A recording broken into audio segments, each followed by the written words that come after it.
Saranang gacchami dutiyampi dhamman saranang gacchami dutiyampi sanggham saranang gacchami.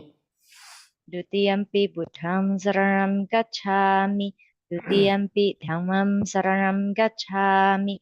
Dutiyampi sangham saranam gacchami. Tatiyampi buddhang saranang gacchami, tatiyampi dhamman saranang gacchami, tatiyampi sangham saranang gacchami. Tatiyampi buddham saranam gacchami. Tatiyampi dhammam saranam gacchami. Tatiyampi sangham saranam gacchami. Saranaгаmanang sampunnang Amabhante. Anatipata veramani sikkhapadang samadhiyami. Paratipata veramani sikkhapadam samadhiyami. Adinādāna veramani sikkhapadang samadhiyami. Adinādāna veramani sikkhapadam samadhiyami. Kāmesu miccācārā veramani sikkhapadang samadhiyami. Kāmesu miccācārā veramani sikkhapadam samadhiyami. Musāvādā veramani sikkhapadang samadhiyami. Musāvādā veramani sikkhapadam samadhiyami. Surameraya majjapama dattana veramani sikkhapadang samadhiyami.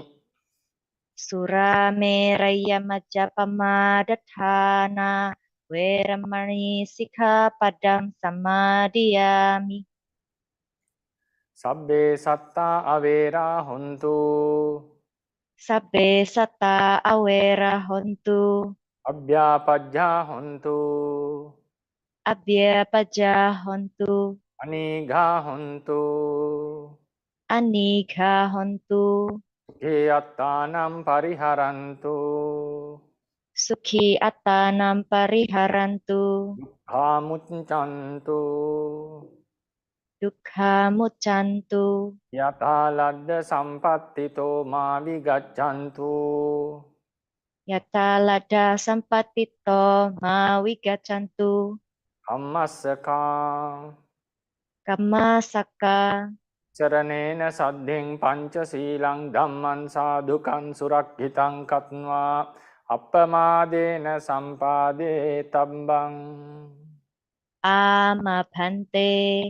Sadhu, sadhu, sadhu. Baik sahabat Dhamma, mari kita bersikap hormat dan penuh perhatian saat mendengarkan penjelasan yang akan disampaikan oleh Bhikkhu Watagoda Maggavihā dan diterjemahkan oleh Brother Adiansyah. Bante, we would like to invite Bante to kindly start the Dhamma talk now. Good evening, everyone. First of all, sorry for the delay because there were some communication issues that I didn't remember today's Dhamma talk actually. So today we are going to talk about how to contemplate on dana, fulfilling dana. What type of contemplation is necessary? In the beginning of the Pāramī talks, I gave a brief explanation about contemplating each Pāramī, but today I'm going to talk about dana Pāramī in detail. How one would contemplate about this Pāramī. Baik, selamat malam. Pada kesempatan kali ini kita akan melanjutkan diskusi kita. Bante, mohon maaf untuk keterlambatannya. Pada sesi ini kita akan dijelaskan tentang bagaimana merenungkan, mengkontemplasikan pemenuhan daripada dana secara detail. Jika sebelumnya dijelaskan secara garis besar perenungan untuk Pāramī, tapi kali ini kita akan khusus menyelami tentang dana. This contemplation is called Paccavekkhana in Pali. Paccavekkhana. Perenungan ini dalam bahasa Pali disebut sebagai Paccavekkhana. So in Paccavakkana, what we do is we contemplate, when we are doing with regard to dana, for any Pāramī, we contemplate the benefits of doing it and also the disadvantages of not doing it. So these are the main two aspects. What are the benefits if you practice dana Pāramī? What are the disadvantages if we refrain from doing dana? Jadi di dalam Paccavakkana ini, baik di dalam dana maupun dalam Pāramī yang lain, yang direnungkan atau dikontemplasikan adalah manfaat dari melakukannya dan kerugian jika kita tidak melakukannya. So we are mainly focusing about Āmisa dana here, not Dhamma dana and Abhay dana. They also should have some contemplation, but we'll mainly focus on Āmisa dana, giving certain requisites that we possess. So I'm going to dissect this Paccavakkana into more detail. Jadi pada kesempatan kali ini kita akan mengambil contoh atau fokus pada Āmisa dana, tidak pada jenis-jenis dana yang lain.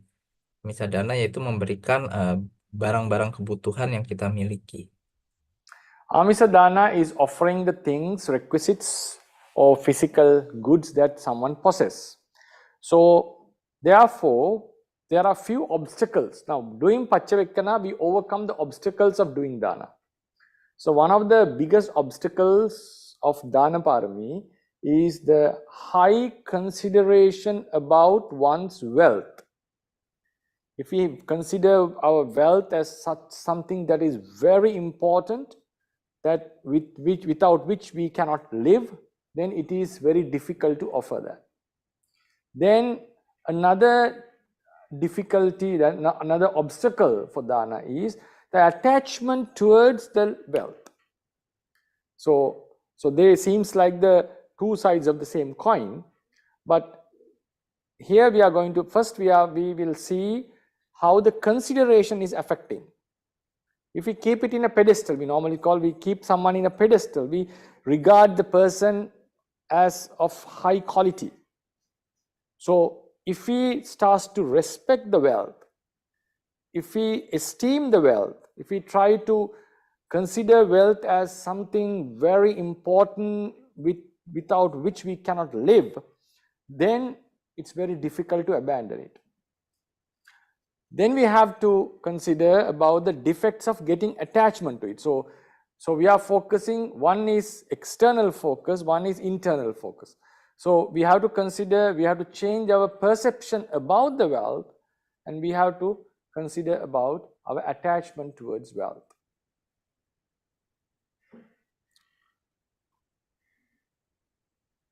Baik, jadi ketika kita bicara soal Āmisa dana adalah benda atau barang-barang fisik yang kita miliki, di mana ketika saat kita ingin mendanakannya biasanya ada beberapa halangan ya, atau yang membuat kita sulit untuk mendanakan. Pertama biasanya adalah kita memiliki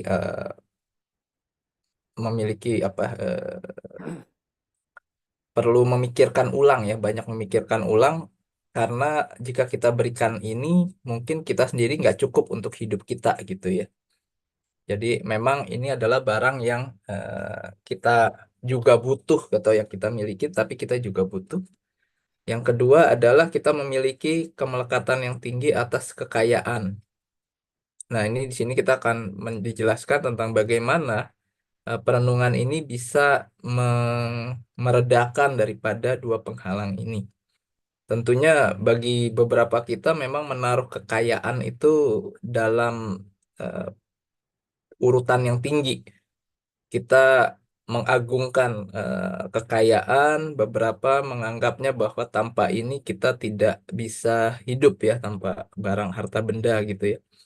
Nah tentunya kita perlu melihat kelemahan daripada pola berpikir seperti ini dan bagaimana kita bisa melepaskan kemelekatan atas ini. Then we have to consider another aspect in dana, because in dana we give something to someone, right? Someone else.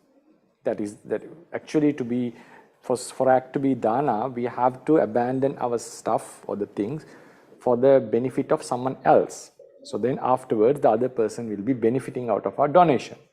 That's the main basic element of dana. But thing is, sometimes, in most of the occasions, we are giving things to people who ask for them, ask for requisites. So it's very natural for someone to get angry with the person who asks for wealth.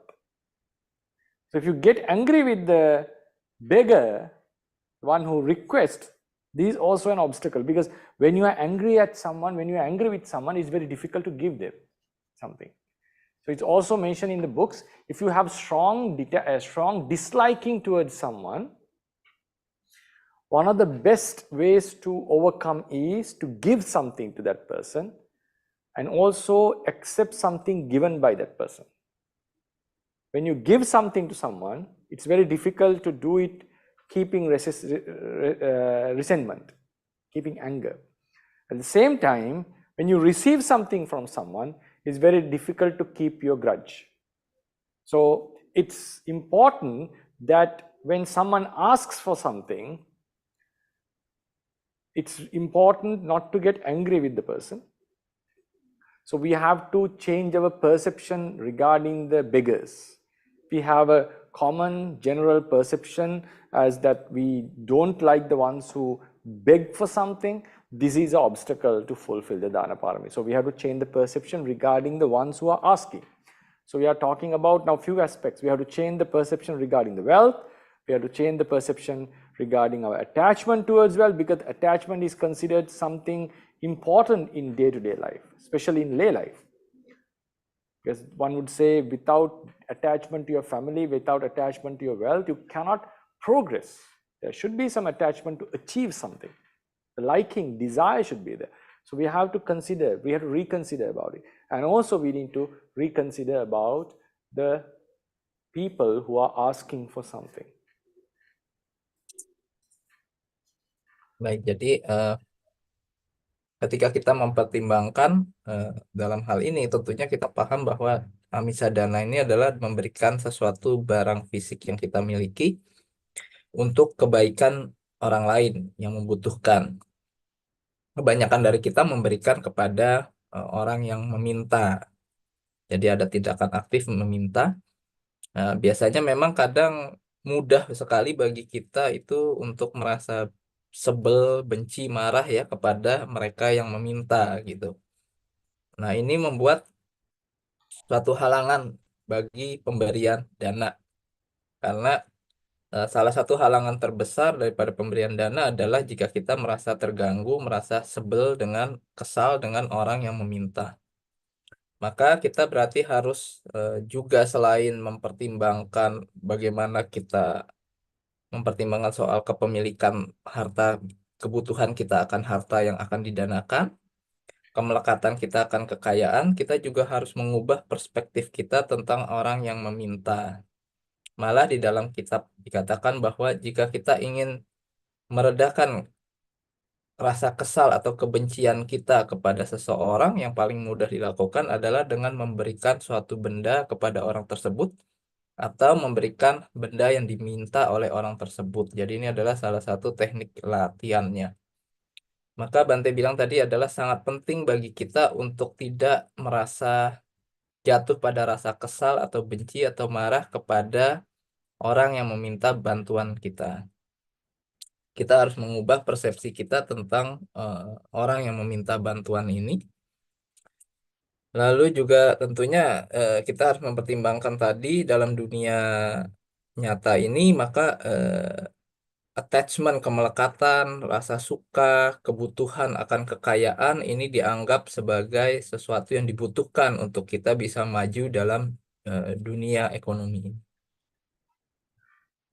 Another way to consider is, now this especially is applicable to the ones who are practicing to become a Sammasambuddha, because he's a person, a bodhisattva has to keep on giving things, whatever he has. There's no thing that he should not be giving. Anything that is possible to be given has to be given. So in order to fulfill the paramis, especially to a bodhisattva, it is very important that the people would approach him asking for things. Especially, for example, if a bodhisattva needs to offer limbs, body parts, you cannot just go and offer some body parts to someone, right? Majority of the people would not accept that. Yes, animals who are in hunger may accept that, because there was an incident in Sri Lanka once when I was a child. I heard this in news. It became something very, very, very famous in those days, that someone jumped into a cage of a lion, and everyone thought in the beginning that he wanted to commit suicide. While the lion was grabbing him, he just remained still. But later on, we found that the people found that he had written a letter that he wanted to give the biggest donation of his life, and he wanted to offer the entire life to someone who is in hunger, because he felt the lions in the zoo were not very well fed. So he just wanted to give his life flesh to the lions in order to quench their hunger. But somehow the person was rescued by the staff of the zoo. So likewise, sometimes the people may offer to animals a bodhisattva, but on most of the occasions, someone has to come and ask for the limbs.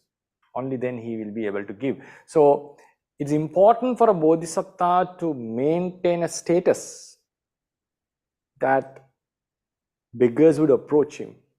So he should consider, how should I be dear to the beggars? That how should the beggars would not feel afraid approaching me? Because when you are going to approaching someone requesting something, you always have a doubt. What would be the outcome? What would be the reaction? Would I get rejected?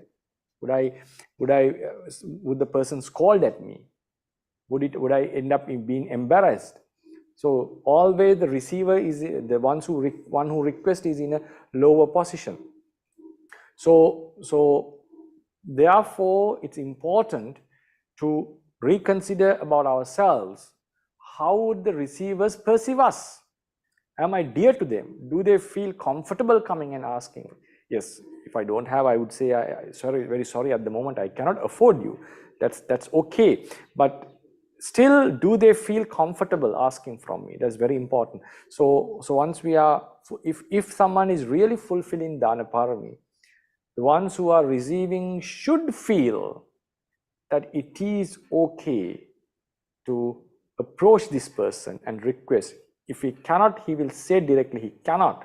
But if it is possible, he would surely afford us what is necessary. So it's another thing that one has to contemplate in Dana Pāramī. Cara lain untuk melakukan perenungan dan adalah terutama bagi seorang bodhisatwa yang berjuang untuk mencapai tingkat sama Sang Buddha adalah sangat penting untuk bagaimana memperlakukan orang yang meminta bantuannya. Seperti misalnya ketika kita bicara mendanakan anggota tubuh misalnya. Tentunya seorang bodhisatwa tidak bisa menawarkan misalnya kaki atau tangannya kemana-mana gitu kepada orang yang tidak membutuhkan. Tentunya butuh ada yang meminta bantuan atau memang membutuhkan organ tersebut. Seperti misalnya Bante cerita di Sri Lanka dulu ada satu kasus yang cukup menghebohkan. Seorang lompat ke kandang harimau di kebun binatang katanya, karena tadinya awalnya dikira mau bunuh diri.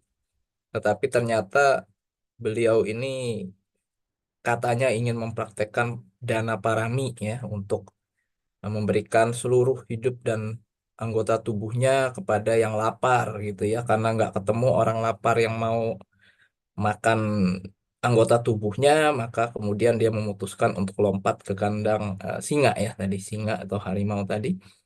Untungnya beliau masih diselamatkan oleh staf daripada kebun binatang ini. Maka dalam hal ini penting sekali bagaimana kita memandang orang yang meminta bantuan kepada kita. Tanpa ada yang meminta bantuan, sulit bagi bodhisatwa untuk melakukan dana parami ini. Maka si peminta bantuan harus merasa nyaman, tidak takut, tidak merasa bahwa nanti dia akan dimarahi atau dipermalukan karena meminta bantuan. Akan sangat penting bagi kita, bagi seorang bodhisatwa untuk mengetahui bagaimana dia akan image-nya akan diterima oleh mereka yang membutuhkan bantuan. Jangan sampai mereka merasa takut atau merasa tidak nyaman untuk meminta bantuan. Si peminta bantuan harus merasa cukup oke untuk datang meminta bantuan. Jika memang kemudian si bodhisatta tidak bisa memberikan, ya tidak bisa. Tetapi jika memang bisa diberikan bantuan, maka bodhisatta akan memberikan bantuan. Then the last aspect that one need to consider is the obstacles to the dana, that is lobha, dosa and moha. So attachment to the wealth is a thing that is to be offered, is a obstacle. Then the anger towards the one who is receiving is obstacle, and the delusion about this entire process of dana. Because, for example, due to our delusion, we get wrong views and we try to cling on certain things, requisites and all, our wealth. So moha also plays a huge role. So how to get rid of lobha, dosa, moha? The contemplation should lead to that level as well. So these are the 5 aspects that we are going to talk today. Reconsidering about the wealth, considering about the attachment towards the wealth, disliking towards the beggars, and making our oneself to be dear to some of the ones who are asking, and also getting rid of the obstacles, the mental defilements that prevent us from making donations. So now we'll move on to how to do the contemplation on these aspects. Halangan terakhir adalah lobha, dosa, moha, yaitu kondisi kekotoran batin kita, di mana delusi bisa terjadi dalam keseluruhan proses dana ini. Maka pada kesempatan ini topik kita adalah 5, yaitu bagaimana kemelekatan kita akan kekayaan, bagaimana persepsi kita tentang kekayaan, kemelekatan kita tentang kekayaan, lalu bagaimana kita menyikapi orang yang meminta bantuan pada kita, bagaimana kita membuat orang merasa nyaman untuk meminta bantuan kita, dan kemudian adalah bagaimana mengatasi kekotoran batin, lobha, dosa, moha ya, dalam berdana. So considering about the changing the perception about the wealth. Now we have to consider what wealth is. Wealth is something very important to us because of wealth we are able to live. But at the same time, wealth comes with lots of disadvantages. One of the foremost is wealth creates lots of enemies. Why do we need to put gates, lock our doors, need to fix CCTVs? Because we know there are many people in the world, a considerable number of people, who are willing to steal from others. If they got the opportunity, they would happily take something from someone else, snatch something from someone else. So therefore, we subconsciously know that when we have wealth, there are a lot of people who become jealousy of us, and at the same time, who are willing that they may get this wealth. So wealth creates lots of enemies. At the same time, wealth generates lots of attachment, which leads to do unwholesome activities.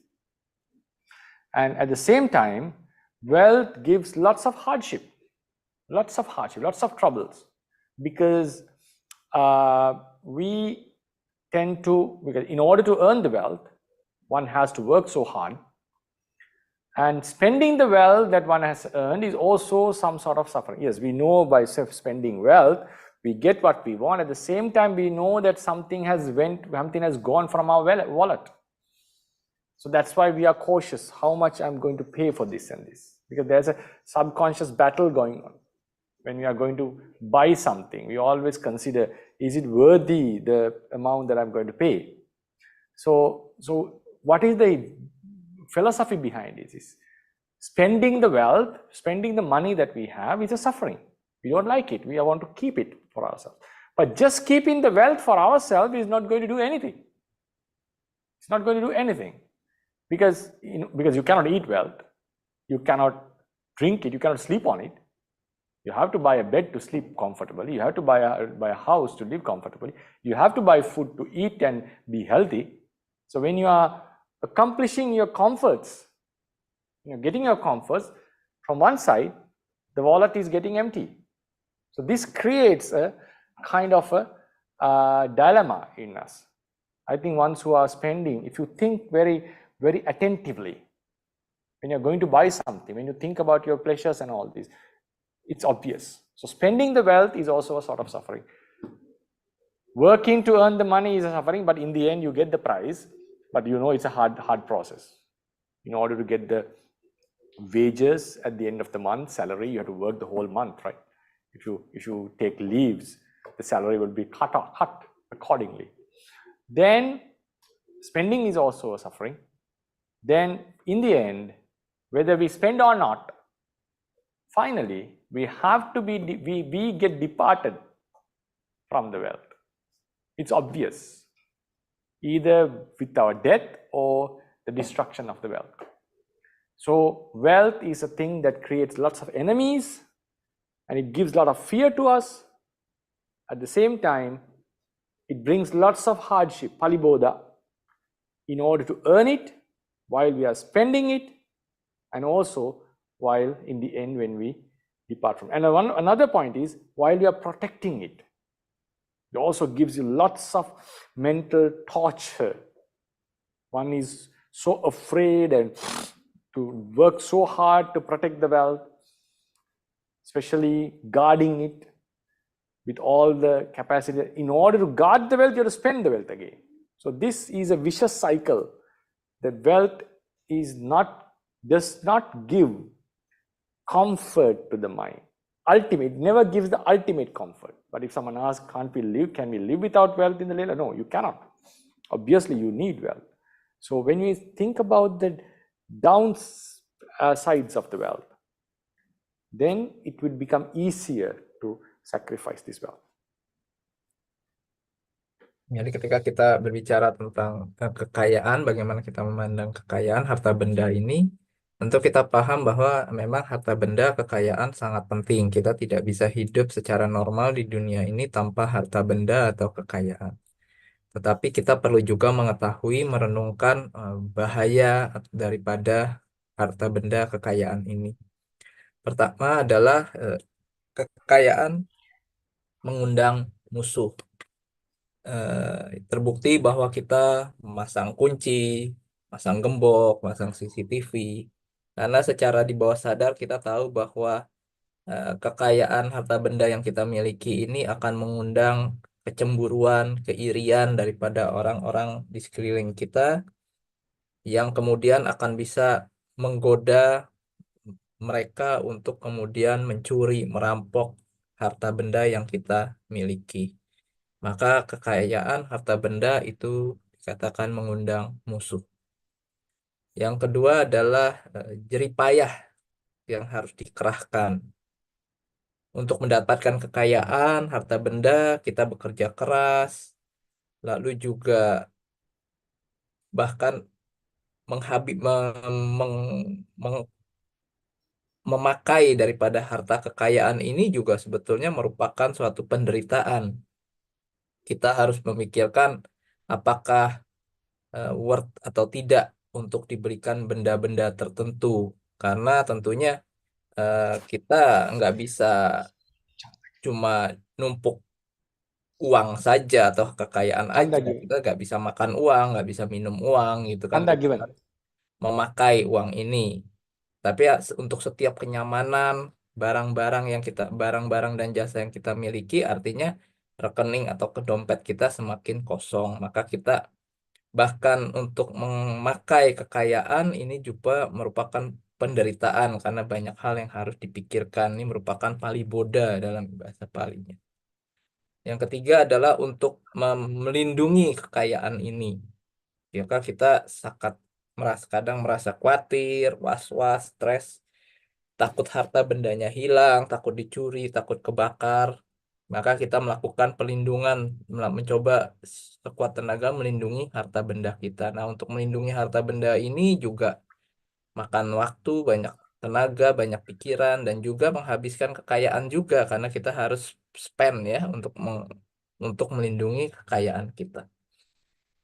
Dan yang terakhir, walaupun apapun yang kita lakukan, pada akhirnya kita harus berpisah daripada harta benda kekayaan kita, baik itu baik oleh karena kematian ataupun karena kehilangan daripada harta benda ini.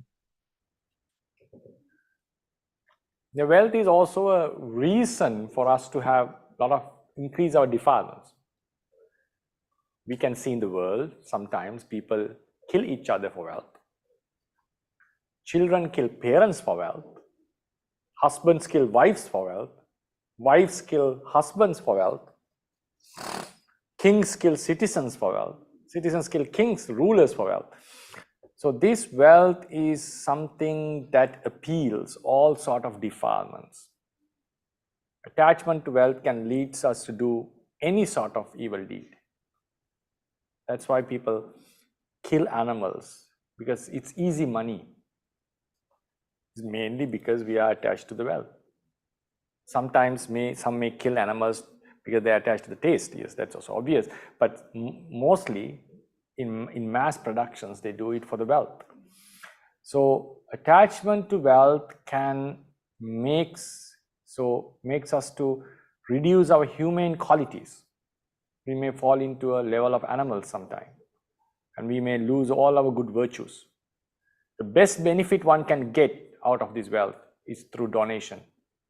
You accumulate great good kusala karma. At the same time, you can attain the supreme bliss of nirvana, nibbana, by giving up the wealth. So we'll talk about this aspect, why it is necessary of giving the wealth soon. So at this moment, we have to consider that wealth is something that appeals for the defilements. Harta benda, kekayaan juga dapat mendorong meningkatnya kekotoran batin. Pembunuhan banyak terjadi dengan alasan mendapatkan harta benda. Anak membunuh orang tua membunuh anak. Istri ke suami, suami ke istri, raja kepada rakyatnya atau rakyatnya kepada raja. Harta benda, kekayaan dapat menggoda seseorang untuk melakukan hal-hal yang jahat di luar nalar. Seperti misalnya kita melakukan pembunuhan binatang karena tahu bahwa ini bisa mendatangkan uang secara mudah, terutama di era ekonomi produk global, produk massal seperti sekarang ya. Maka melekat pada harta benda dan kekayaan dapat mengurangi nilai kemanusiawian kita.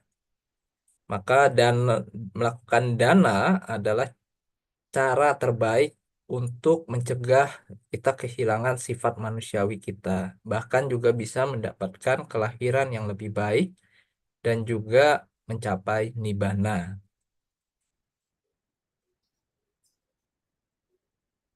Right.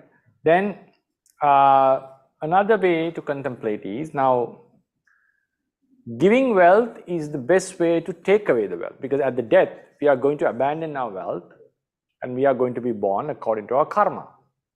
If we give the wealth, we'll be able to get more benefits in samsara. This statement, yeah, the faithful Buddhists would accept this, but sometimes this can lead to some arguments. Because, for example, before giving the wealth, we consider the defects of the wealth.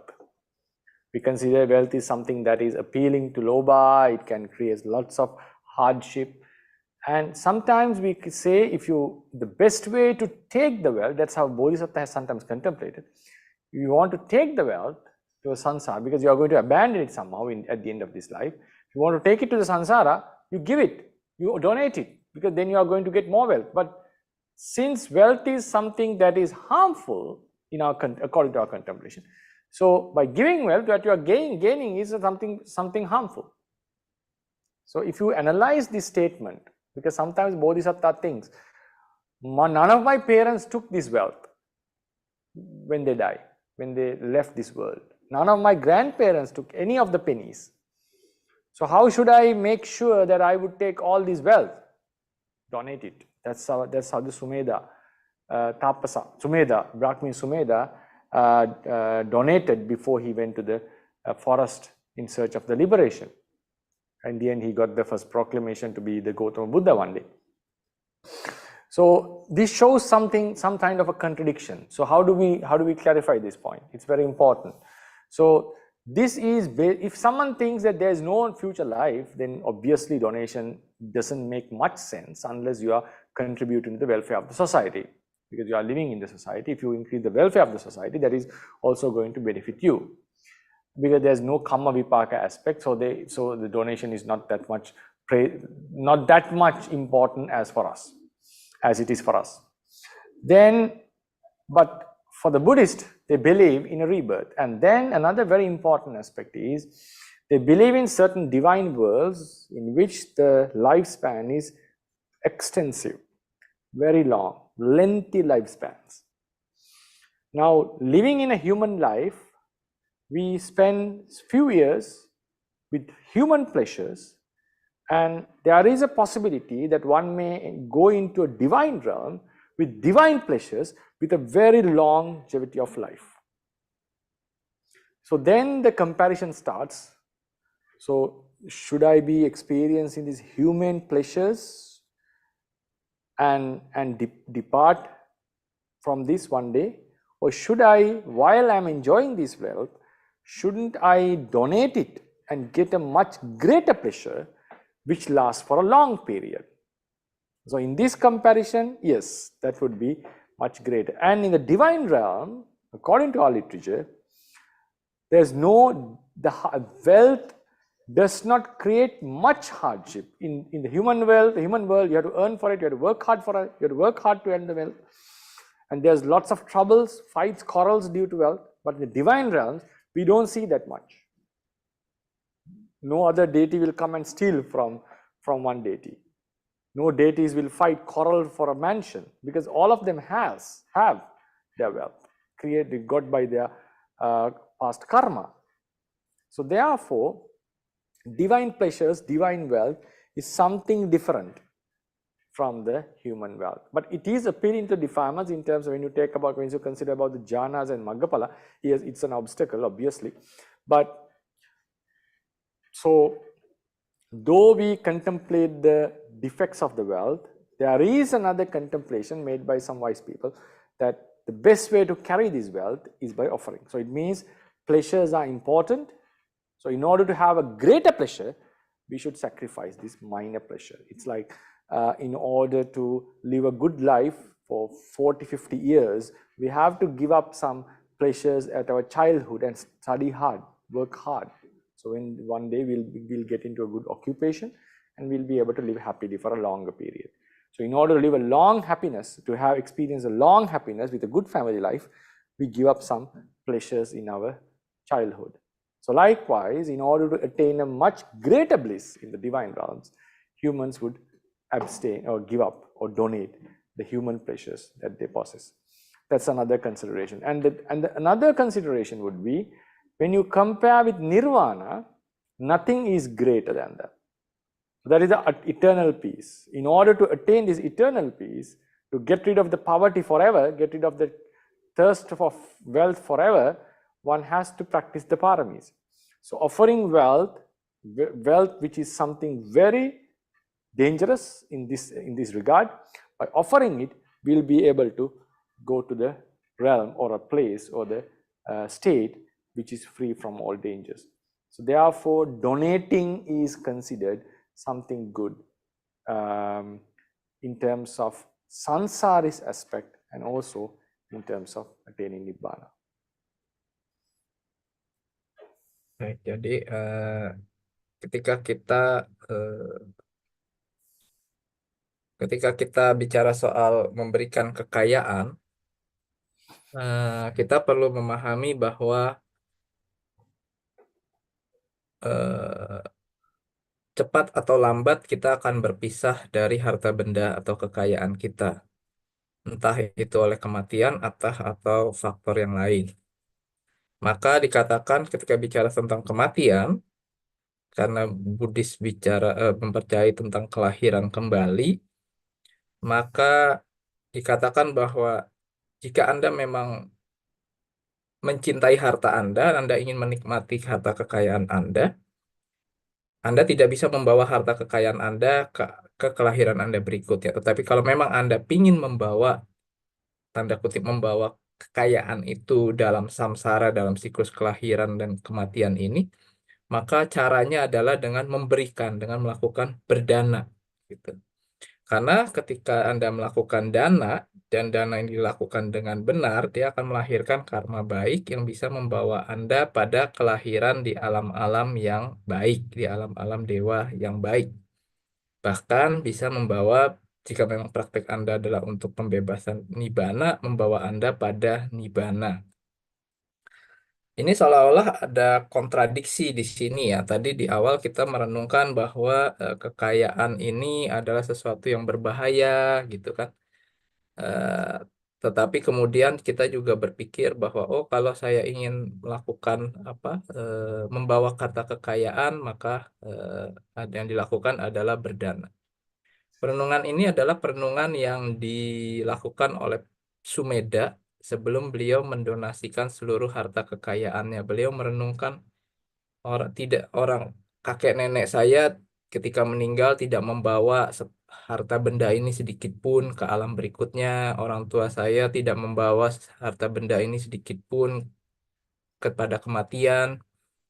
Maka Sumedha merasa bahwa satu-satunya jalan untuk bisa mempertahankan kekayaan ini justru adalah dengan mendonasikan, dengan mendanakannya. Logikanya adalah ketika harta kekayaan di dunia ini sifatnya memberikan kenikmatan yang sedikit dan sebentar. Sementara kenikmatan yang ada di alam-alam dewata itu lebih panjang dan kenikmatannya lebih jauh lebih besar dibandingkan dengan kenikmatan yang ada di alam manusia ini.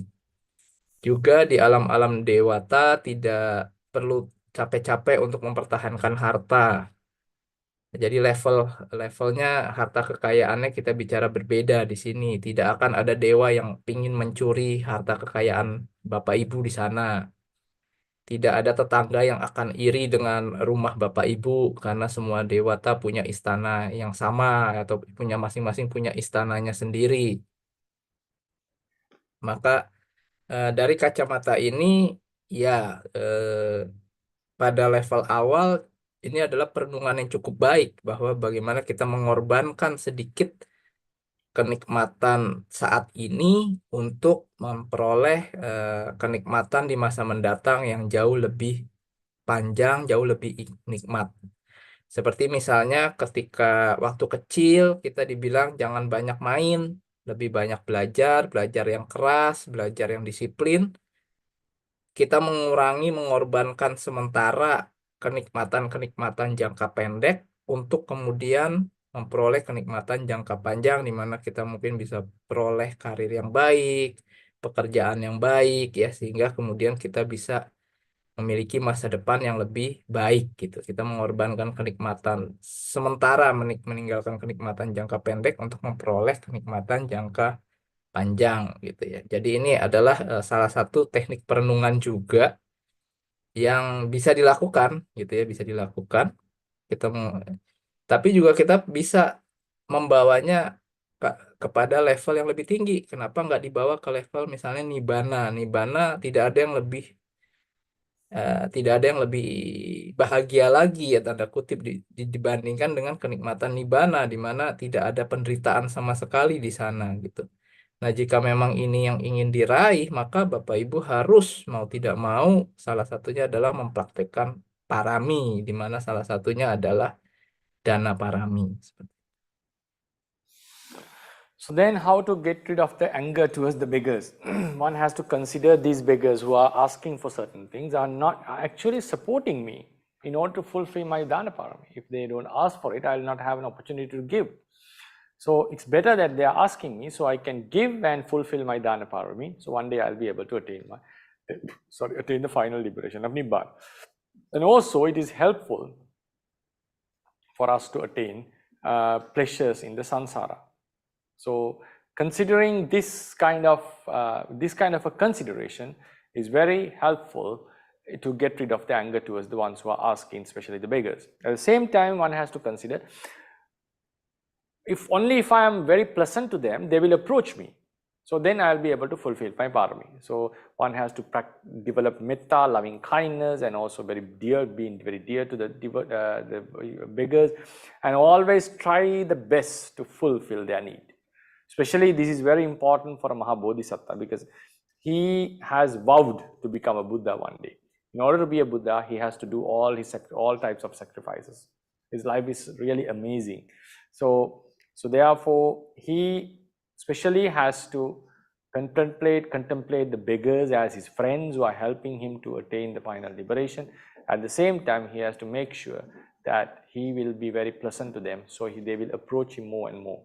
So being very kind to them and also fulfilling their need, and spread the news of his generosity would spread in the world, and the people would more and more come to him more and more and ask for more and more. So then he'll be able to give more and more and fulfill the Dana Pāramī more and more, and finally attain the liberation. Jadi yang kedua adalah bagaimana cara meninggalkan rasa kesal kepada mereka yang meminta bantuan kita. Bodhisattva dalam hal ini memikirkan bahwa jika tidak ada yang meminta bantuan, maka saya tidak bisa memenuhi praktek parami saya. Maka dalam hal ini para peminta bantuan ini justru adalah orang-orang yang menolong saya untuk mencapai tujuan saya. Bahkan jika pun belum mencapai tujuan sebagai seorang Buddha, dana yang dilakukan akan membuahkan kehidupan bahagia di alam-alam dewata. Dalam hal ini juga sama, artinya mereka menolong saya dalam perjalanan di samsara ini. Itu sebabnya seorang bodhisattva justru mengembangkan metta, mengembangkan karuna kepada orang-orang yang untuk menghilangkan rasa kesal, rasa terganggu oleh mereka yang meminta bantuan. Terutama sekali jika ia adalah seorang maha bodhisatta. Dengan demikian, perlahan reputasinya akan terbangun. Orang-orang makin banyak tertolong, orang akan semakin menyebar kabar bahwa beliau adalah seorang yang dermawan, sehingga si bodhisatta ini bisa memberi lebih dan lebih lagi dan memenuhi praktek paraminya. Then, considering about the defilements, especially a person who has determined to attain the liberation has to give many things, especially a bodhisattva has to give lots of things, everything that is possible to be given. Then what happens is, if the bodhisattva is attached to certain things, while he has sacrificed everything that he has, even he has given up his liberation in order to liberate other beings. So he should contemplate that it's like a person having given the cow or the ox is attached to the rope. So that doesn't make sense. If you are able to give up the cow or the ox, you should also be able to give up the rope which ties the cow. So if you are attached to the rope, that's like you have given up the biggest valuable thing, and you are attached to something which is something very minor. So attaching to physical things such as these, wealth and all these, is nothing compared to what the Bodhisattva has already sacrificed. Especially this is a contemplation for the Bodhisattvas. Even for us, ones who are wishing to be enlightened as soon as possible, we have to give up everything in our lives, like attachment towards everything, even to our lives, one day when we are getting arahantship. So if you are walking on that path, attachment to certain money and all these is not something that is worthy, because our aim is for a full liberation. So when you contemplate like that, the attachment towards lobha, which obstructs the dana, would subdue. Jadi, lalu terkait dengan kekotoran batin ya, di mana seorang mahabodhisatwa itu dalam pemenuhan parami akan harus memberikan banyak hal, semua hal yang bisa diberikan. Tentunya ini bisa memancing kemelekatan ya. Maka di sini bodhisattva memikirkan bahwa dalam hal ini ketika dia melakukan tekad menjadi seorang bodhisattva, dia bertekad dengan sepenuh hati, dengan setulus hati, bahwa dia akan menjalani demi cinta kasih. Dia bahkan siap mengorbankan pelepasan dirinya sendiri untuk mampu membantu melepaskan makhluk lain. Jadi tidak masuk akal apabila dia sudah bertekad untuk mampu memberikan yang sedemikian besar, tetapi kemudian terjatuh atau tidak mampu melepas hal sepele seperti harta benda. Ini kata Bante tadi sama seperti seorang yang rela memberikan sapi, tetapi kemudian nggak ikhlas memberikan tali ikatan sapinya. Ini tidak masuk akal, kata Bante, karena eh, yang besar aja sudah mampu diberikan, kenapa harus sayang dengan hal-hal yang kecil, yang sepele sifatnya. Maka dalam hal ini juga sama, benda-benda harta kekayaan fisik yang ada di dunia manusia ini, bagi seorang bodhisattva menjadi hal kecil yang dibandingkan dengan hal-hal lain yang dia rela atau ikhlas untuk korbankan. Demikian juga bagi kita dalam perjalanan spiritual, walaupun jika memang kita menginginkan pembebasan di kehidupan ini atau dalam waktu yang dekat mencapai kearahatan atau tingkat kesucian, jika memang ini adalah cita-cita Bapak Ibu dan Bapak Ibu memang bertekad saya ingin meraihnya dengan sungguh-sungguh, dengan ketulusan, maka Bapak Ibu akan bilang bahwa apapun akan saya lakukan untuk betul-betul mencapai tujuan itu, gitu kan. Bahkan jika saya harus kehilangan nyawa sekalipun, saya siap, gitu. Nah, menjadi tidak masuk akal bila kemudian jika nyawa saja rela dikorbankan atau diberikan, akan tidak masuk akal apabila hanya sekedar sedikit harta kekayaan aja Bapak Ibu kemudian jatuh dan tidak mampu melepaskan.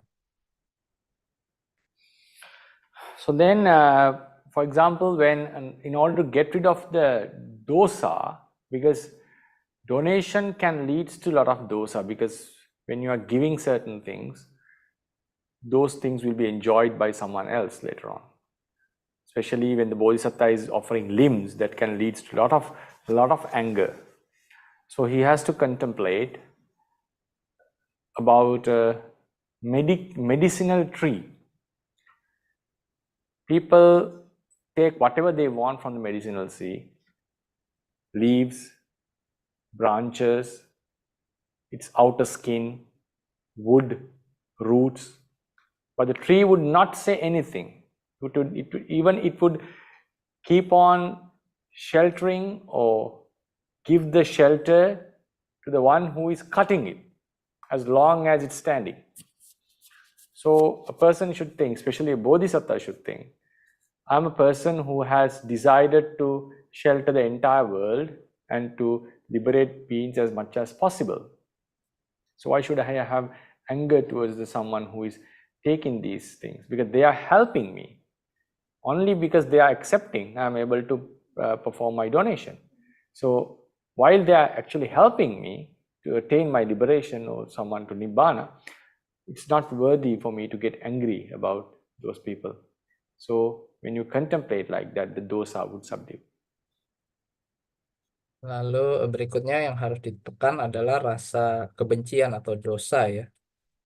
Ini mudah sekali terpancing jika kita memberikan sesuatu pada seseorang untuk orang itu menikmatinya, terutama mungkin misalnya dalam kasus bodhisattva memberikan anggota tubuhnya gitu ya. Dalam hal ini bodhisattva merenungkan tumbuhan obat-obatan ya, tumbuhan obat-obatan yang memberikan semuanya, apakah daunnya, batangnya, akarnya, kulit kayunya, semua diberikan untuk orang yang sedang sakit selama tumbuhan itu masih berdiri, semuanya bisa diambil dan dimanfaatkan di sana. Demikian pula bodhisattva berpikir, saya bertekad untuk menjadi pohon pelindung bagi segenap makhluk. Saya ingin menyelamatkan banyak makhluk. Nah, sedangkan orang-orang yang meminta ini, mereka sebetulnya sedang membantu saya untuk memenuhi parami saya menjadi seorang Buddha? Mengapa saya harus marah atau kesal kepada mereka yang pada akhirnya membantu saya untuk mencapai tujuan saya? Then another very important contemplation would be contemplating to get rid of the moha towards the things, because only when one contemplates, now why do we keep things for ourselves? Why do we keep not willing to give? Because we cling to things as mine. That is mainly because of the self view. But when we consider that this life is a constitution of 5 aggregates or constitution of certain elements, and there's no I to be looked for, to whom does this stuff belongs to? To no one. So what is the purpose of holding these things as mine and mine, as mine? So it's very easy when you get rid of this wrong view of self view, it's very easy to donate. So it's another contemplation. When you practice vipassana, when you practice subdue the self view through contemplation, it's easy to donate. That's the other way to get rid of the moha that hinders our donation. Yang ketiga adalah bagaimana mengatasi moha. Mengapa kita sangat melekat kepada harta benda kita dan tidak berat atau sangat berat untuk memberikannya adalah salah satunya karena moha. Terutama adalah pandangan tentang diri. Saya yang memiliki benda ini atau harta benda ini adalah milikku, seperti itu. Jika misalnya kita dengan meditasi, terutama dengan vipassana, kita melihat lebih jauh, lebih bijaksana, maka kita akan mengetahui bahwa semua dalam kehidupan ini hanyalah agregat ya, hanyalah hal-hal yang terkondisi, yang taut menaut satu sama lain. Pada hakikatnya tidak ada diri yang memiliki apapun dan bahkan benda tersebut tidak bisa dikatakan dimiliki oleh siapapun. Semua hanyalah kondisi saja, sementara saja. Jika kita memahami ini, maka kita akan lebih mudah untuk melakukan dana. Yeah, so these are the contemplations that one need to focus on. We have to change the perception about the wealth, see the dangers of attachment towards the wealth, change the perception towards the ones who are asking for wealth, ones who are begging, and also try to be someone who is pleasant to the beggars, and then contemplate wisely in order to subdue the attachment, anger, attachment to the wealth, the things, anger towards the ones who are asking for wealth, and also to get rid of the delusion that hinders our wealth, which leads for a lot of grasping. So when we have this kind of contemplation, that the person will be able to get rid of difficulties and overcome the hindrances, and finally attain the liberation and fulfill the dana parami well, and finally attain the liberation. Jadi inilah perenungan yang harus dilakukan, yaitu pertama adalah mengubah persepsi kita tentang kemelekatan akan harta benda, lalu bahaya daripada kemelekatan kita akan harta benda, persepsi kita terhadap orang yang meminta bantuan, dan juga bagaimana kita mengatasi kekotoran batin yang bisa muncul pada saat kita melakukan dana. Dengan melakukan perenungan-perenungan ini, maka dana parami yang dilakukan akan lebih murni dan juga akan membantu kita untuk mencapai tingkat kesucian. So I wish may all of you be able to do this contemplation paccavakkana well, and to make your mind suitable and ready to fulfill the dana parami. Bante berharap apa yang dijelaskan ini akan mampu membuat Bapak Ibu lebih mudah melakukan perenungan paccavakkana dan bisa mengkondisikan Bapak Ibu mencapai kesempurnaan parami.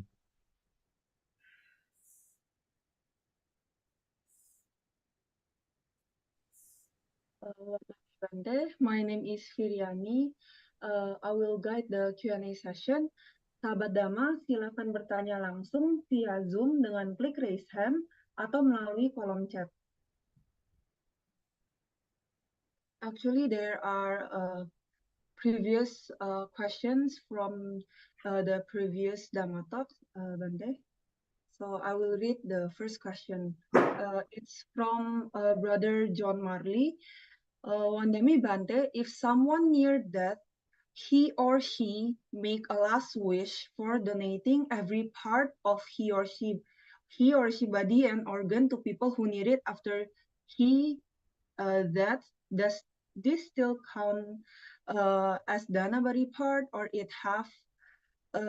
or he have to do it when he is still alive? But when he donate the body part or organ when he is still alive or near death, does this count as suicide? Should I read the second question also? I'll answer the first question first. Okay. So it's a very good question. It's an important question. It's a practical question actually. In order to be counted as dana, one has to do it while the person is alive. That's the main criteria. The main criteria. So for example, when this is applicable in our Vinaya, for instance, if I say after my death, all my robes belongs to you and give to someone, another friend monk. After I die, automatically the robes and the patta and my requisites become Sangika. Because the ownership doesn't move to the other person after, because I say, after my death, this belongs to you. In lay life, yes, this is applicable because the ownership moves. That's how normally parents write their last will, right? After my death, this goes to this amount to my daughter, this amount to my son, and all this. So this is applicable in lay life. The Vinaya also says this is applicable to the lay people, but for the monks, no.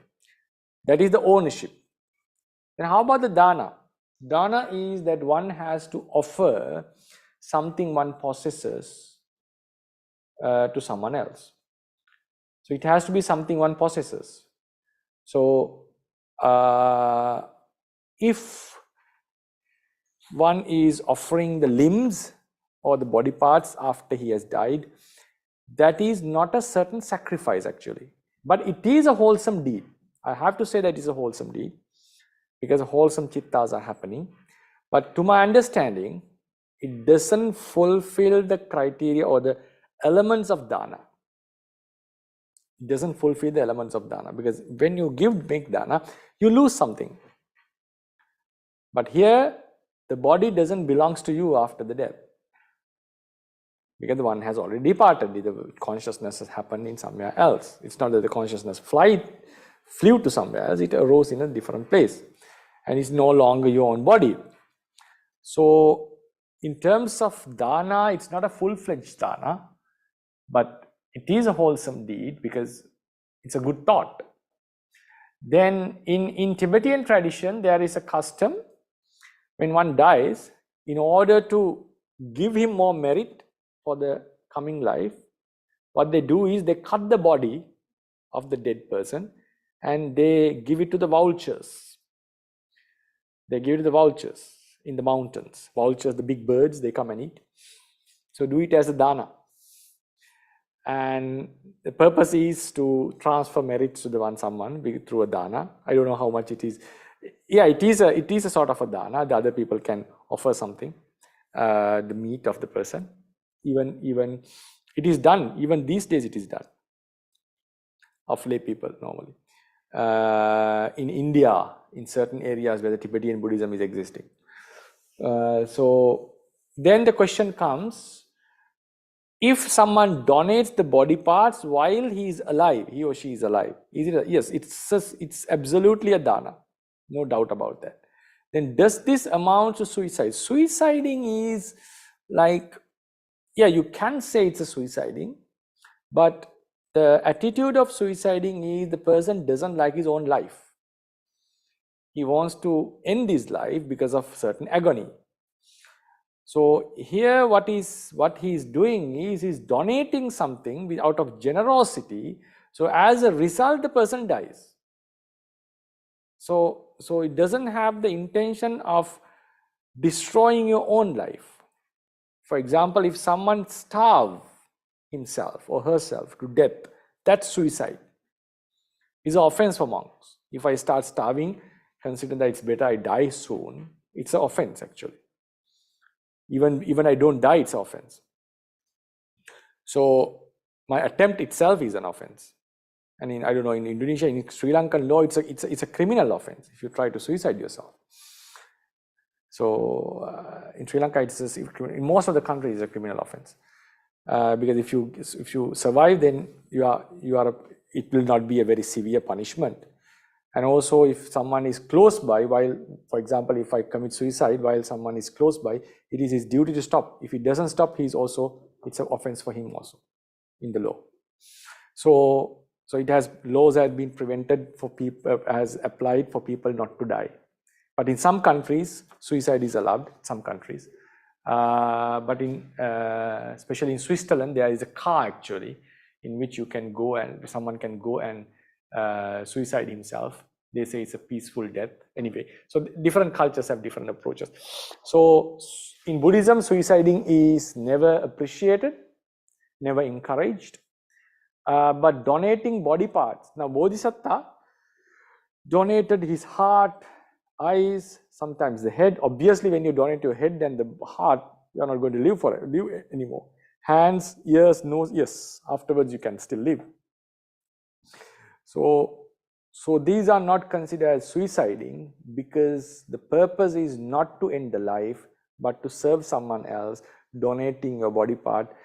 Eventually, the person will not be able to live without the body part. So that's a secondary effect. In suicide, the main aim is to end the life.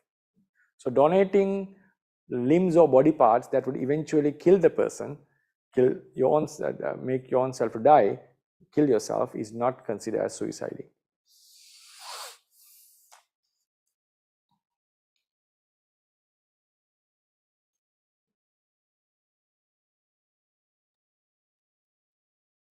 Baik, terkait pertanyaan, apakah jika seorang memberikan organ tubuhnya, memberikan wasiat, memberikan organ tubuhnya setelah meninggal, ini termasuk dana atau tidak?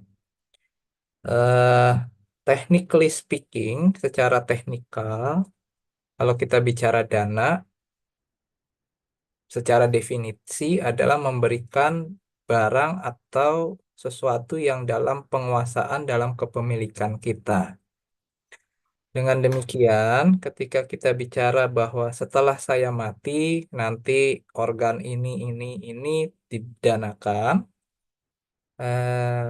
secara sederhana orang mati itu tidak memiliki hak lagi, tidak memiliki kepemilikan lagi atas apapun, kan gitu ya. Tidak memiliki penguasaan apapun atas, tidak lagi memiliki penguasaan apapun terhadap tubuhnya. Tubuhnya tidak lagi berada dalam kontrol, dalam penguasaannya. Maka secara teknis, definisi ini tidak memenuhi unsur dana. Apakah ini merupakan suatu kebajikan? Ya, ini merupakan suatu pikiran yang bajik. Tetapi by definition tidak memenuhi kriteria dana. Nah, dalam tradisi saudara kita di Tibet misalnya ada kebiasaan, ada tradisi di mana seorang yang meninggal kemudian tubuhnya itu dipotong, diiris-iris untuk diberi makan kepada burung pemakan bangkai. Ya. Nah, ini dianggap sebagai tindakan dana seperti itu di sana. Dan kemudian bisa dilakukan transfer merit bagi mendiangnya. Tapi dari si kacamata, kalau kita mau telaah dari kacamata kita, dari by definition ya, by definition, ya ini merupakan suatu kebajikan yang dilakukan oleh mereka yang memberikan daging tersebut kepada burung pemakan bangkai tadi. Tetapi dari sisi definisi dana, si mendiang tadi sebetulnya tidak memenuhi kriteria dana. Seperti itu. Jadi yang berdana adalah justru yang memberikan daging kepada burung pemakan bangkainya, bukan si mendiang itu sendiri. Kenapa? Karena tubuh atau jasad tadi tidak lagi berada dalam penguasaan kontrol si mendiang. Seperti itu. Jadi apakah dana ini dilakukan pada saat beliau anggota tubuhnya masih hidup? Iya, jawabnya secara definisi. Apakah ini merupakan tindakan bunuh diri? Tidak, kita harus telaah dulu. Tindakan bunuh diri ini dilakukan ketika seseorang tidak lagi menginginkan kehidupannya di dunia ini, sehingga tujuan utamanya adalah mengakhiri hidup di dunia ini. Itu yang paling penting, itu adalah tindakan bunuh diri. Tetapi yang terjadi di sini adalah seseorang melihat ada orang lain yang membutuhkan anggota organ, dan dari rasa belas kasih yang terdalam dan tulus keluar bahwa untuk memberikan organ tersebut karena ada yang sedang membutuhkan.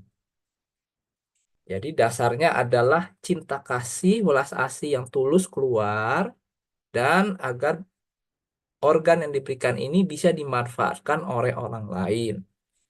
Bahwa kemudian tanpa organ ini si pendonor tidak lagi mampu melanjutkan hidupnya, ini merupakan hal yang lain lagi. Bukan hal yang lain lagi dan bukan menjadi tujuan utama daripada si pendonor. Sehingga secara teknis, secara by definition, ini bukanlah tindakan bunuh diri. Secara singkat.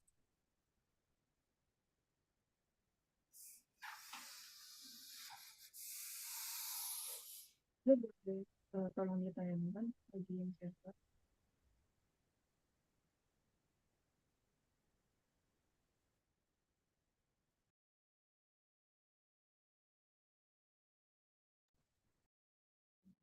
Untuk yang share slide, boleh tolong di-share pertanyaan kedua.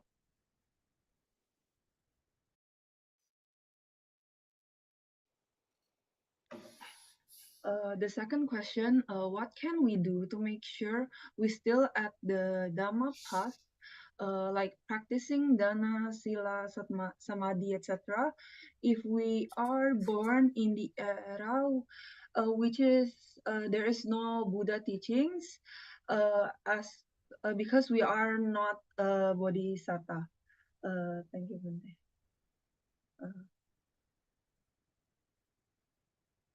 Translate into Indonesia.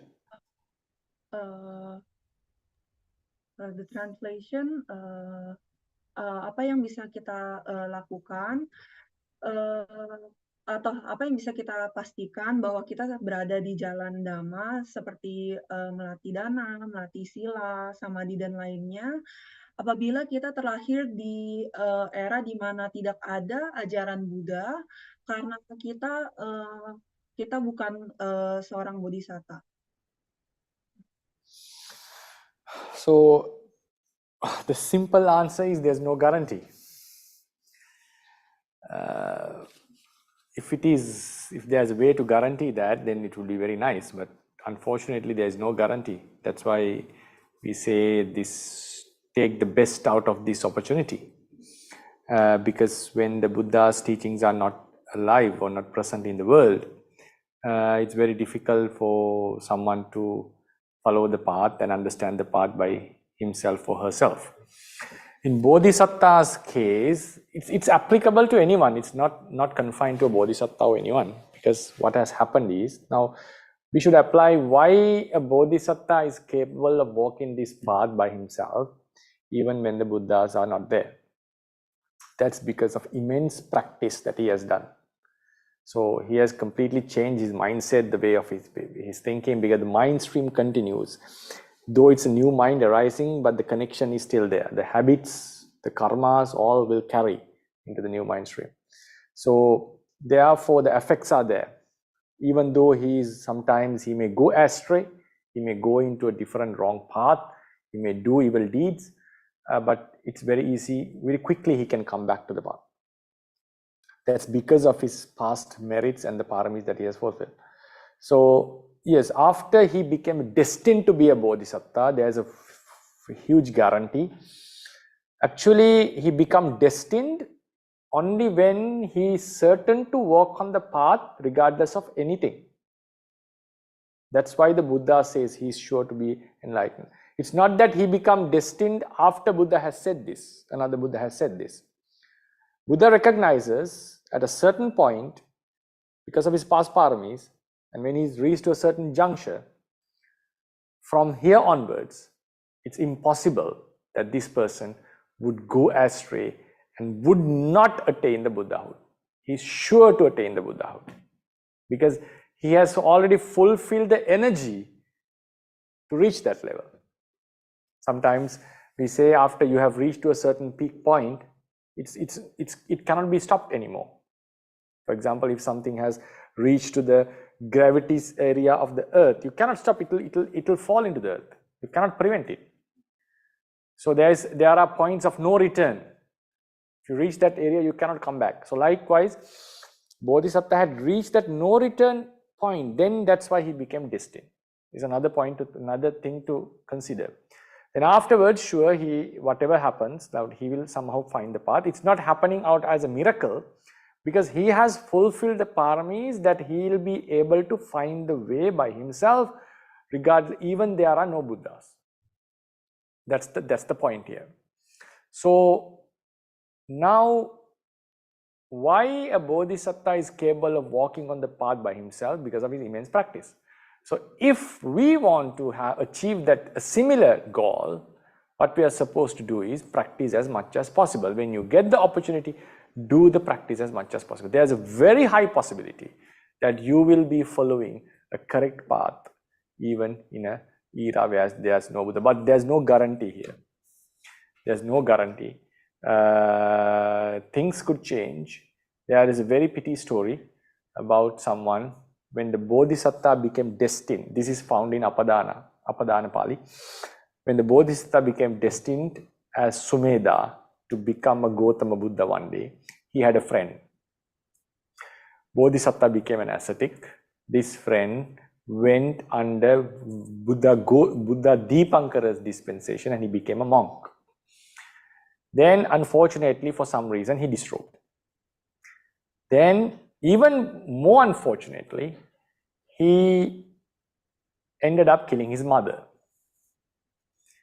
Then what happened? He went to the hell and he was wandering in the samsara, because all of us will wander in samsara, whether we practice or not, that's natural. Whether we meditate or not, the consciousness will keep on happening, right? So then what happened? When the Bodhisattva became Buddha, he met him. That was the first encounter of this being with the Bodhisattva after the life of Sumedha. For the 4 Asankheyas and 100,000 eons, this man could not meet Bodhisattva throughout this entire period. He missed this great being. He would have born in other dispensations, maybe. I don't know how somehow he has fulfilled his path. In the end, he became Arahant. He became an Arahant. But he delayed his entire path. Now, see now, a person needs to fulfill his paramis for Asankheyas and 100,000 eons to be a Samma Sambuddha. This person who has already entered the path, he became a monk and he wanted to attain liberation. He wanted to become an Arahant. He started his journey for Asankheyas and 100,000 years and he accomplished it after that. And that was the period the Bodhisattva fulfilled his paramis and became a Buddha. So sometimes we may wander in samsara more than we think, anticipate, and more than what is required for us to attain. If you are negligence, this is no guarantee. Even though we have practiced, even though we have given dana, there's no guarantee. That's the bitter truth. This is not to threaten or frighten you, but that's the truth that we have to be aware of. So what is the only way out? Practice as much as, even you do a fault, try to find the remedies. Even a person who has killed his parents still could practice. He will not be able to get a good life next words, but he can study Dhamma, he can give dana, he can practice his sila, and accumulate a strong strength that whenever he comes to the human realm, he'll have this good potency. So that's the only way. And when you apply the nature of bhavanga chitta, patisandhi chitta with the karma, the story is terrifying. The story is terrifying because just to give you a small hint on this, we are born due to a certain karma, and that karma is producing all the bhavanga chittas, or the main chittas in the life throughout the life. And when the karma's energy finishes, the person dies, because one life is a product of one karma. It doesn't mean that everything is determined in that life by that karma, but the main energy of the life is because of the karma. And patisandhi, the first consciousness and the subsequent consciousnesses, while the life continuum, we call it the bhavanga chittas, are produced by the same karma. And all the other consciousnesses like viti chittas, consciousness by which we act are outcomes of this bhavanga. It's like the outcomes. So bhavanga chitta dominates the entire life. If the bhavanga is weak, if bhavanga has no roots, if he is too rooted, the being would never be able to attain Maggaphala and so forth.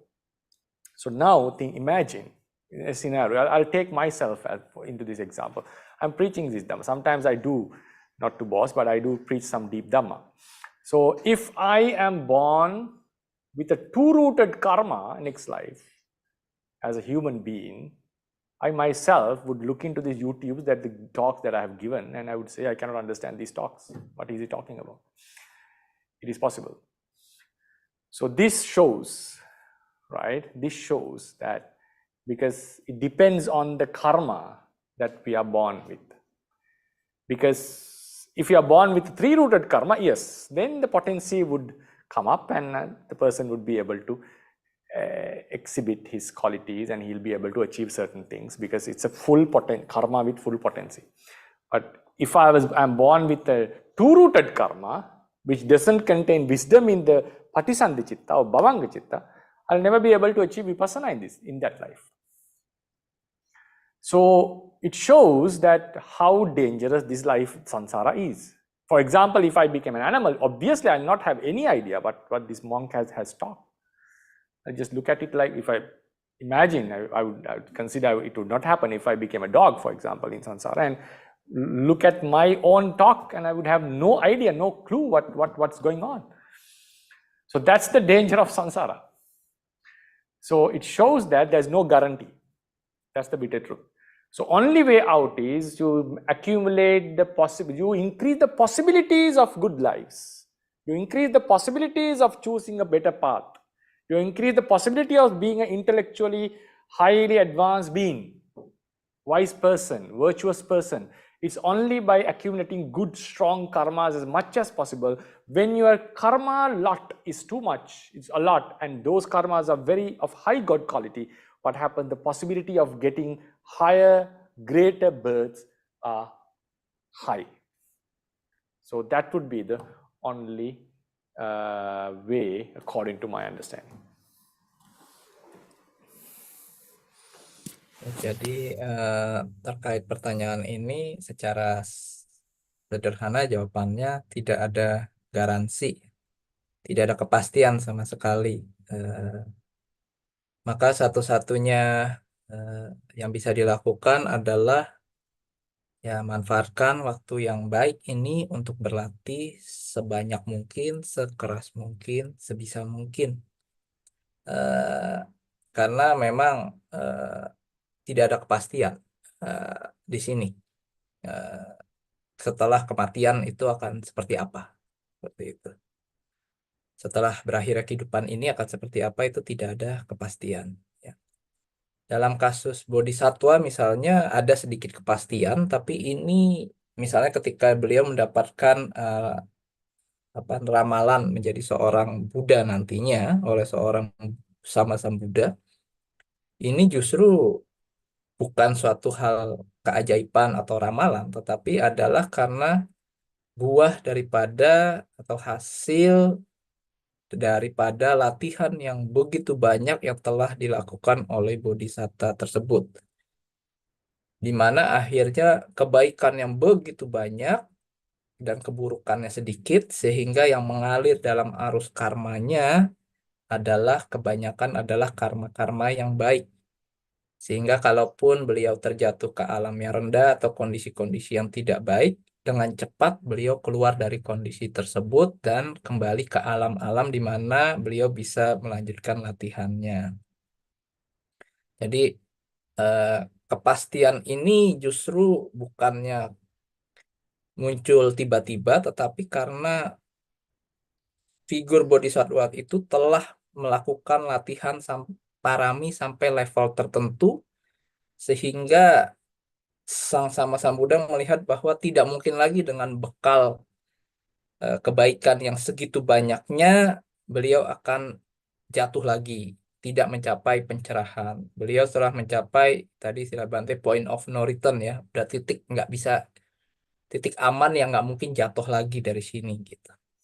Jadi di sini menjadi eh, sesuatu yang perlu jadi pelajaran buat kita. Nah, di dalam Awadana Pali dikatakan ada cerita ketika yang mulia, ketika Pertapa Sumedha, Bodhisatta Sumedha pada waktu itu di bawah Buddha di Pangkara, beliau mencapai apa, kepastian sebagai seorang sama Sambuddha nanti di masa depan, tapi ada teman pertapanya di sana. Nah, temannya ini sama-sama belajar bertemu dengan Yang Mulia Buddha di Pangkara. Tetapi temannya ini dari pertapa kemudian lepas jubah. Bahkan kemudian melakukan kesalahan membunuh ibunya sendiri. Nah, karena membunuh ibunya sendiri akhirnya terjatuh ke alam neraka begitu panjang. Dan kemudian dikatakan bahwa baru di era Buddha Gotama, beliau bisa bertemu dengan seorang Buddha lagi. Jadi selama 4 asangkhya kalpa, 100.000 kalpa, beliau itu tidak bertemu dengan Buddha Sasana ya, gitu ya, tidak bertemu dengan Buddha Sasana. Jadi ini adalah segitu beratnya ketidakpastian di dalam kehidupan ini ya. Jika kita belajar misalnya Abhidhamma, melihat dari sisi bawangga, patisandicita, dan karma yang membentuk kelahiran, ini situasinya lebih mengerikan lagi.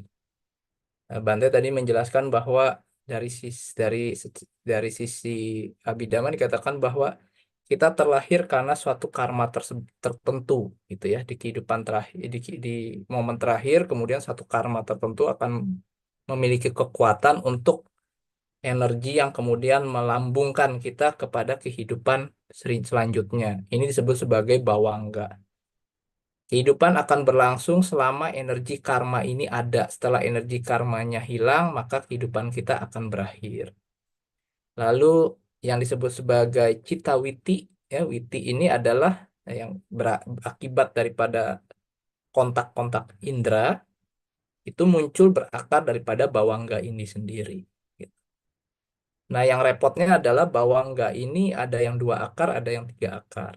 Kalau dia 2 akar, secara sederhana, 2 akar ini kebijaksanaannya amat lemah, gitu ya, kebijaksanaannya akan lemah. Walaupun dia jadi seorang manusia, tetapi tidak akan bisa berjodoh memahami dhamma, gitu katanya Bante tadi ya.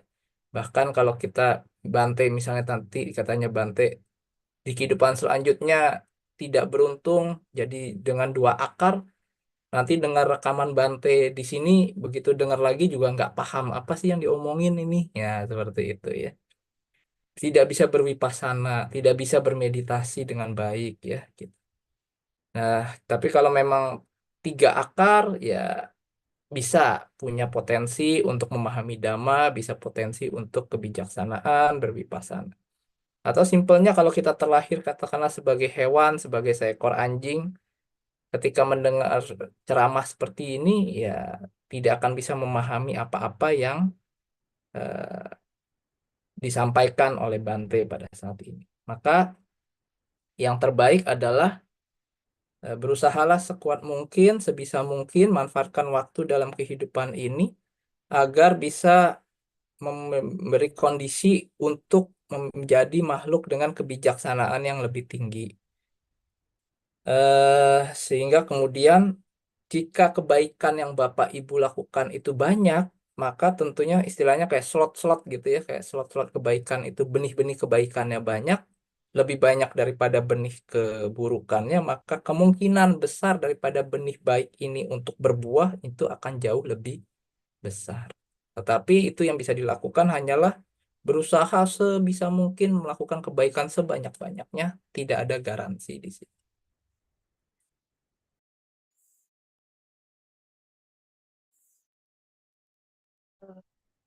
Actually, there is a lot of more question, Bante.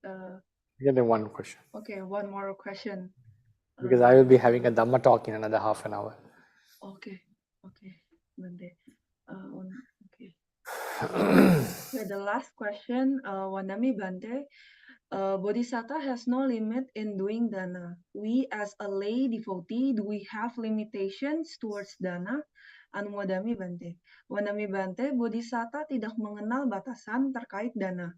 Kita sebagai umat awam, apakah kita ada batasan terkait dana? Anumodami. Other than saying that you have a limitation in dana, I would say, yes, you can have a limitation in dana. Because unless you are a bodhisattva, for example. So it's not that I would not say there is a limitation in everyone's dana. If one who wants to become a savaka, if he donates his blood, which is not necessary, that will be helpful because blood is a body part. It's necessary to be given by Pacceka, ones who aspire to be Pacceka Buddhas and Samma Sambuddhas. And Savakas are not necessary to give such donations. But if you give and wish for your Savakahood, okay, obviously it's very helpful. So rather than saying, it's like when you say limitation, it says you cannot cross it. You can limit your dana, but there's no limitation in doing good. There's no limitation in doing good. So much you do, more we will praise. More you do, more we will praise. And even the Buddha would praise that. But as the ones who are aspiring to be a savaka and attain liberation soon under the Buddha and dispensation of a Buddha, yes, you can have your limitations and they don't need to give dana as much as possible. So it is said by some theras that donating the ones who deserve donations, especially the monks or the virtuous ones, would be enough. Enough means not to say they're not to. No, it's not to say they're not to give to beggars. Obviously not. You can fulfill your paramis by choosing the ones who deserve donation and keep on giving. It's always recommended to give to the needy and the poor. There's no doubt about that. More you give, it's more faster, more easier that you will reach. So it's not necessary to donate body parts unless you want to attain these, understand these Four Noble Truths by yourself. That is, ones who need to understand the Four Noble Truths by yourself has to donate body parts. And ones who need to understand the Four Noble Truths by themselves and to teach others, they have to donate the body parts and also donate their entire life. Donating entire life is twofold. Donating your entire body to someone, like what Bodhisattva did in the Sasa Jataka as food or some other reason, or becoming a slave of someone else. It's another Paramatta Pāramī. When you become a slave, your entire body and life is owned by the master, and they can take work. They can make you to work as they want, and you have to keep on striving for the welfare of the master, and you don't own any sort of independency about your own life. So becoming a slave is one of the worst things that can happen to a person. But bodhisattvas in many uncountable time of lives have become a slave of others willingly. So yes, so there's no limitation, but for savakas it's not necessary to donate body parts and donate body, other things. And it's also not necessary for a Savaka to donate the wives, children, and all this.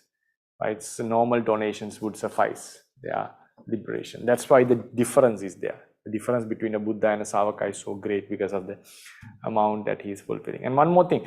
Now, Bodhisattva's lives, when we read the Jataka, seems like most of them had happy endings. But if you look into his life, you go through think about them with insight. For example, he has given his eyes in many lives. After donating your eyes, you can do anything, right? Your life is gone. You cannot study, you cannot live with yourself, by yourself, even you need the help. There are occasions the wives would have left, and there are occasions that people would have said, because it's not like you lost your eyes out of an accident, because you are doing it by yourself, willingly. And in an era where there is no Buddha, and none of the people would believe that it is possible to become a Buddha in future, because there is no evidence, no Dhamma. Why do they believe? When the Bodhisattva is given the eye, they would ask, why are you doing this? Because he would say, I want to be the person who understands everything one day. What are you talking? Is it possible by giving eyes? When are you going to achieve that? Has anyone ever done that? Because we don't have the literature that we don't have the Buddha's teachings those days. So how could you convince someone else? Bodhisattva is doing it by himself, and most of them would not believe. And he should have the confidence. And then afterwards, if he has donated his arms, then he's an armless person, legless person, eyeless person. So sometimes he ends up as a slave. So most of his lives in this regard, a considerable amount of his life, I would say, ended up as in conventional terms, as a loser, as no one. He was not glorious, because how could a person who has no eyes would do anything? After that, the entire life is gone. So it seems like he was like throwing his lives, like we do. When we play cards, we just throw cards to get some reward. So he was just throwing his entire body parts, lives, like nothing. And one life was nothing for him. So if he donated his eyes at the age of 20, so for another 60, 70 years, he has to live without eyes. And he would not commit suicide because of that. So it's a terrible journey, I would call. It's a terrifying journey. That's why most of the people would never, not even think of following this journey. So another thing, that Bodhisattva's donation doesn't have limitations, but it is a very daunting journey, but the outcome is so remarkable that we all are still benefiting because of his endeavors.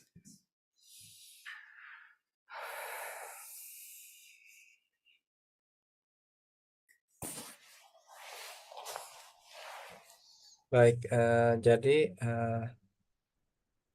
secara singkat, tidak ada batasan untuk kebaikan. Kebaikan itu tidak terbatas. Tapi ya, Bapak Ibu dapat membatasi praktik parami yang ingin Bapak Ibu lakukan sesuai dengan tujuan akhir Bapak Ibu. Ya. Jadi misalnya jika Bapak Ibu memang tidak memiliki tekad, tujuan, cita-cita untuk memahami 4 kesunyataan mulia oleh diri sendiri ketika tidak ada Buddha Sasana, dan kemudian mampu mengajarkan pada orang lain, memiliki kemahatauan, dengan kata lain menjadi seorang sama Sambuddha, maka praktik-praktik yang parami yang level berat tinggi, seperti misalnya memberikan nyawa, memberikan anggota tubuh, itu ya sebetulnya tidak perlu dilakukan, karena memang tidak menuntut seperti itu. Tetapi misalnya ketika Bapak Ibu menjadi donor darah misalnya, itu kan juga memberikan anggota tubuh ya kategorinya. Padahal saya nggak ingin jadi bodhisatta nih, gitu, tidak ingin jadi sama Sambuddha. Tetap kebaikan itu akan membantu perjalanan Bapak Ibu. Ya, jadi tidak ada kebaikan itu tidak terbatas, tetapi ada level-level yang diperlukan. Bapak Ibu tidak perlu mengejar sampai level yang terlalu tinggi kecuali memang cita-cita atau tujuan akhir Bapak Ibu ke sana. Tadi seorang Tera, kata Bante, mengatakan bahwa untuk seorang sawaka ya, murid-murid yang biasa seperti kita, melakukan dana kepada mereka yang memang layak mendapatkan dana, itu sudah cukup sebetulnya. Itu ya, melakukan dana yang normal gitu ya, kategori normal kepada mereka yang layak, memiliki moralitas, yang memang membutuhkan gitu, waktunya tepat. Nah, itu sudah cukup untuk membantu dalam perjalanan spiritual bagi mereka yang bercita-cita menjadi seorang sawaka gitu ya.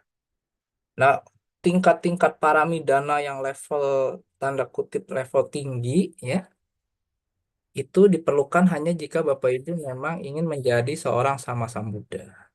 Nah, kalau kita pikir lagi, menjadi seorang sama-sambuddha ketika seorang bodhisatta memberikan misalnya matanya, tangannya, anggota tubuhnya, bisa dibilang kemudian dia misalnya dia memberikan di usia 20 tahun, 25 tahun, berarti dia harus menghabiskan sisa hidupnya menjadi seorang yang buta, menjadi seorang yang tidak punya tangan, kan gitu ya.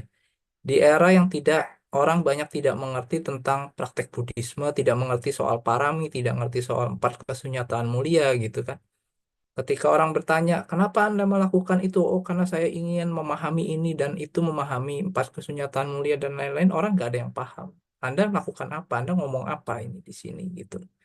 Jadi kalau kita membayangkan bahwa beliau melakukan itu kemudian menjadi sesuatu yang glorious gitu ya, menjadi sesuatu yang diagungkan, dielukan banyak orang gitu ya.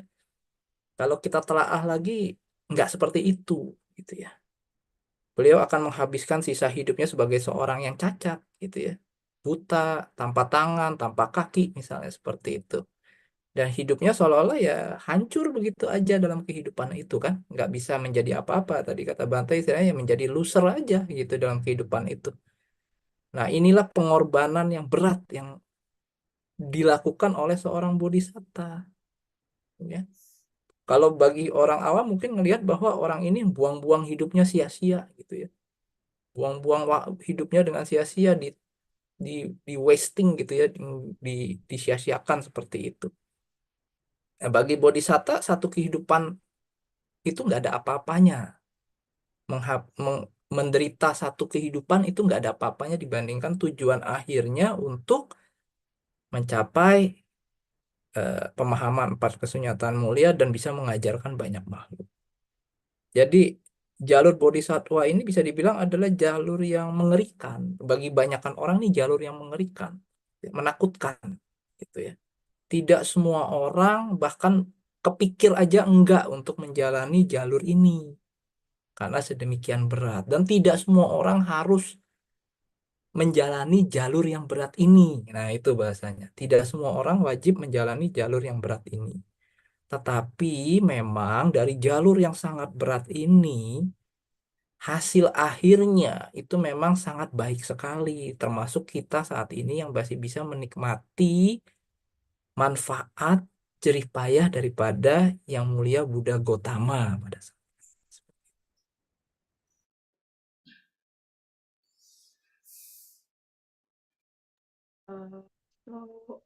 Bante, there is one question left. Maybe will be brought to the sure. next Yes. session. Okay. Yes. Anumodami Bante for the Dhamma Talk today. Sahabat Dhamma, demikianlah akhir dari sesi tanya jawab. Sisa pertanyaan yang tidak terjawab akan ditanyakan untuk pada sesi selanjutnya.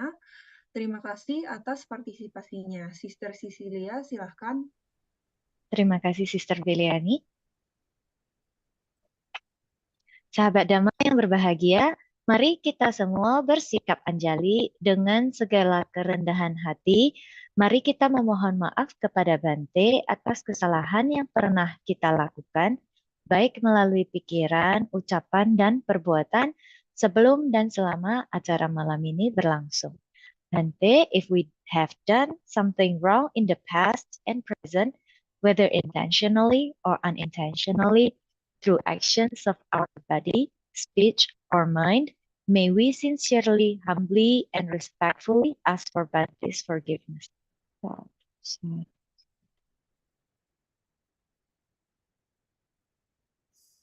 Okasa wandami Bhante. Hotu nibbana supaccaya hotu. Maya katam punyam samina anumoditabam. Sadhu sadhu anumodami. Samina katam punyam mayham databam. Ditabang. Sadhu sadhu anumodami.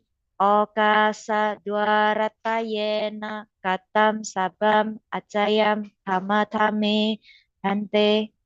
Kamami kamitabang. Sadhu okasa kamami Bhante.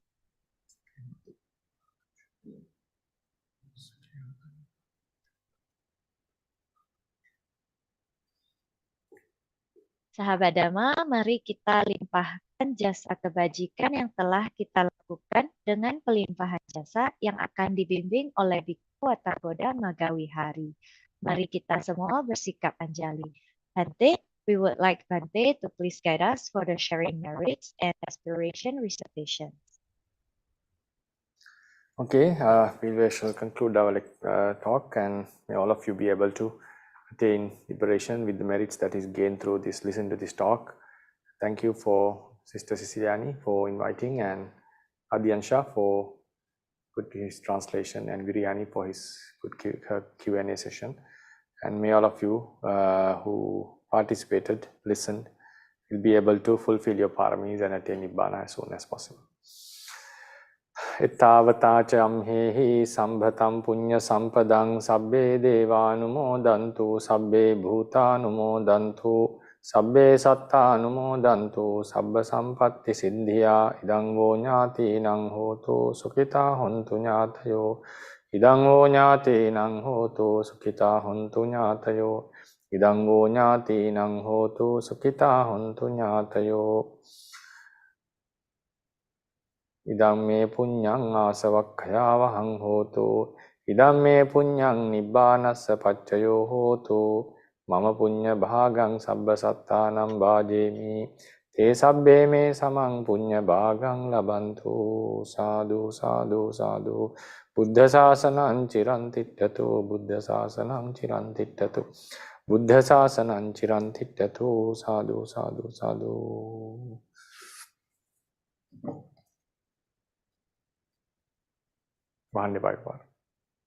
Thank you very much again for the explanation, Bhante Anumodami. May our merits of keeping the precepts, listening to the Dhamma, and sharing of merits be strong supporting conditions for our attainment of Nibbana. Sadhu, sadhu, sadhu. Bhante, the Dhamma talk session today has ended. If Bhante would like to rest, Bhante is welcome to leave the meeting. Thank you very much, Bhante.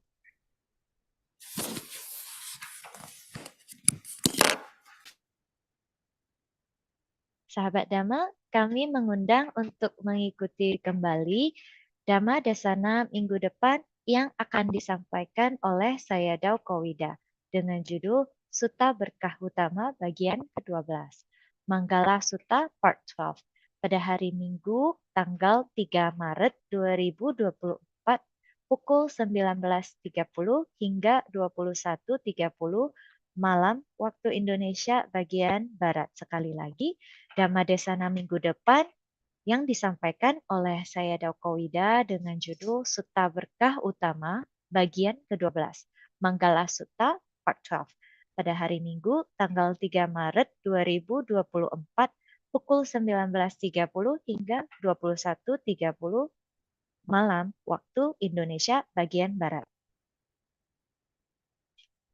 Terima kasih kepada sahabat Dhamma yang telah bergabung dalam Dhamma Talk ini. Dengan segala kerendahan hati, kami panitia menyampaikan permohonan maaf jika ada kesalahan atau kekurangan selama Dhamma Talk berlangsung. Sampai jumpa di kebajikan berikutnya. Sukihontu, Namo Buddhaya.